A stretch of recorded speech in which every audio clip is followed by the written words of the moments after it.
He's the T-Rex of political talk. Alex Jones on the GCN Radio Network.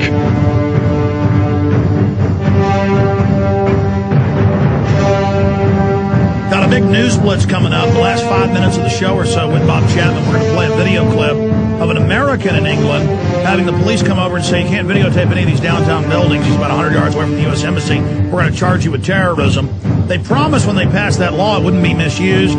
They've arrested hundreds of journalists, mainline journalists as well, in England, saying you can't videotape anything now. So they put cameras on you, but you can't put cameras on them. We're going back to Bob Chapman here in just a moment with his economic report on what's happening. And don't forget, I'll be back this Sunday live, 4 to 6 p.m. Central Standard Time here. If you don't have an AM or FM in your area, you can always listen at Infowars.com. Colablue.com, atmospheric water generator for the home.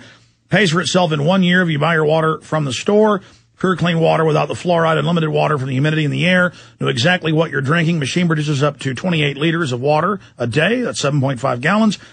The generated water is passed through 7 filters, including reverse osmosis and carbon. Simple to use. No chemicals, pollutants, or toxins. Neutral pH.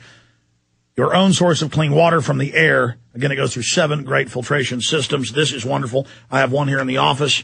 I have one at my house. We absolutely love it. Ecoloblue.com, ECOLO blue.com, 1-800-691-6043. That number, 800-691-6043, ecoloblue.com. Okay, going back to Bob Chapman. Bob, for stations that just joined us, you were getting into what it means to have Chrysler and GM going into receivership, what's happening with gold, what's happening with the stock market, the Bilderberg Group meeting. Jim Tucker's now got info. I'm going to tell you the latest info on that that just broke an hour ago here on air, hour and a half ago. Get your take on that. But continue with the real economy and what's happening there. Well, I think, as I said before, that the problems at Chrysler, Ford, General Motors, and all of the manufacturers in the United States are a product of a planned obsolescence of American manufacturing, which began almost 30 years ago. I wrote about it back in the early 80s because I had followed what these people were up to. And, in fact, the first article I wrote was in 1967 on this. And, of course, I was a madman, and now I'm not a madman. I'm a mad old man. But anyway, this is part of the plan to deindustrialize the United States. And it is the very cornerstone of bringing the American economy financially and economically to its knees so that these people can create and implement world government. And this is part of the plan. And so it's not surprising to me. It's devastating for America. It's devastating for our fellow citizens who are going to be losing their jobs. And as we know, the 5 million jobs that were lost in the last 8 years via this method, most of those fellows and ladies who are making some $30 an hour are now lucky if they can make 15, and most of them are making less than that. And that obviously is going to continue. And at the same time, we have pulling at the bottom of the economy, probably about 30 million illegal aliens, of which probably 15 or 12 million work. And because of their status, they receive low wages, and they pull wages down at the lower level. And at the same time, they take jobs away from American citizens. So we have this worst of all world circumstance that we're going through here. Now, one of the highlights I saw today is that there is a Buy American mode going on. And I just got a piece out of the Globe and Mail from Toronto regarding that, which is in the next issue. And they are now in government contracts in the United States demanding American parts be used. And in Canada, they're retaliating by municipalities and other governmental units not using made in America implements, equipment, whatever you want to call it.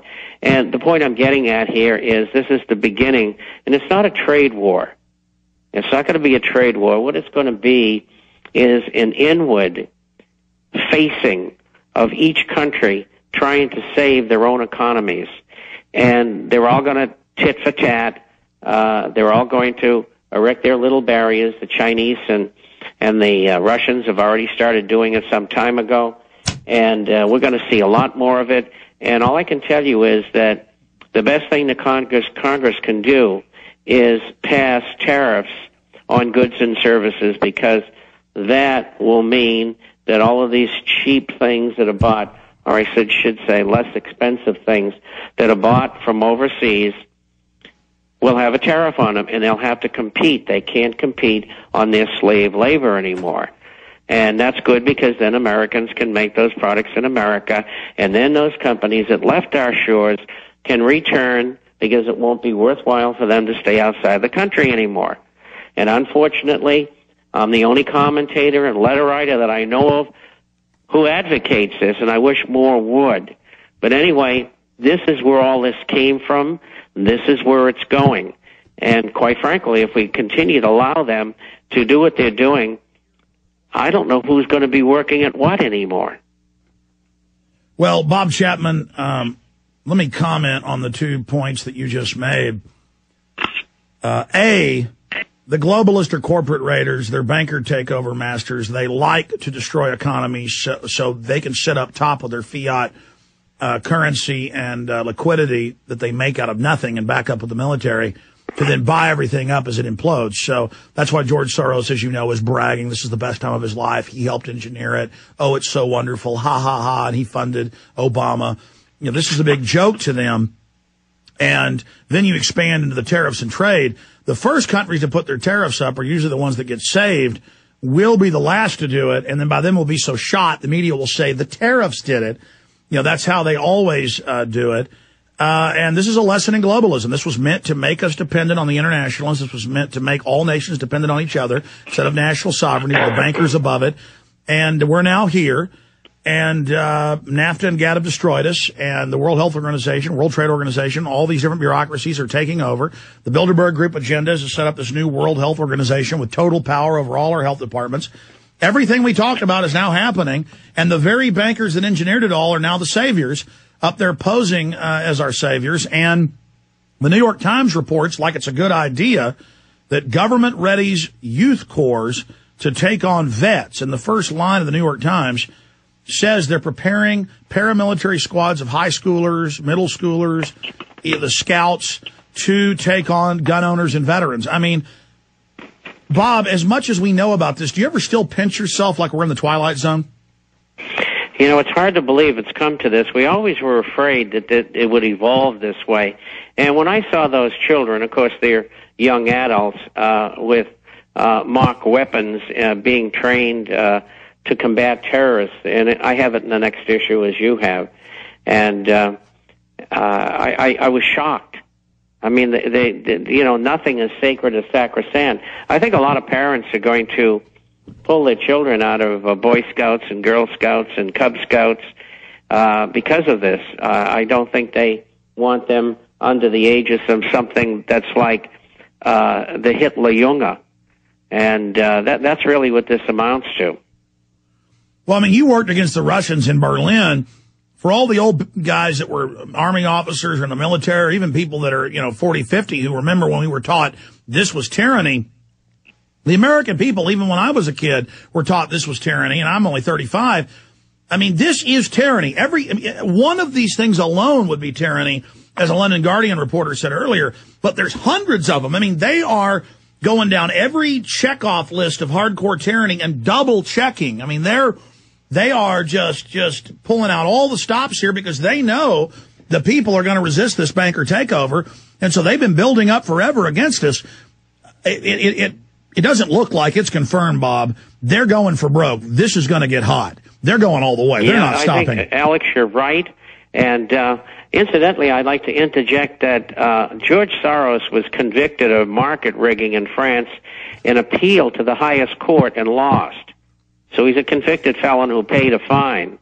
And then he was just recently nabbed in Hungary for the same thing, and he had to pay a large fine there. So the guy is a crook. So all of you people who didn't know, George Soros is a crook. But why is he so arrogant? I mean, he's a smart criminal who funds the big liberal websites that attack me every day now. But and he literally funded Obama. But why would he tell a press conference? I mean, it was literally in scores of papers a month ago, as you know, Bob. I'm having the best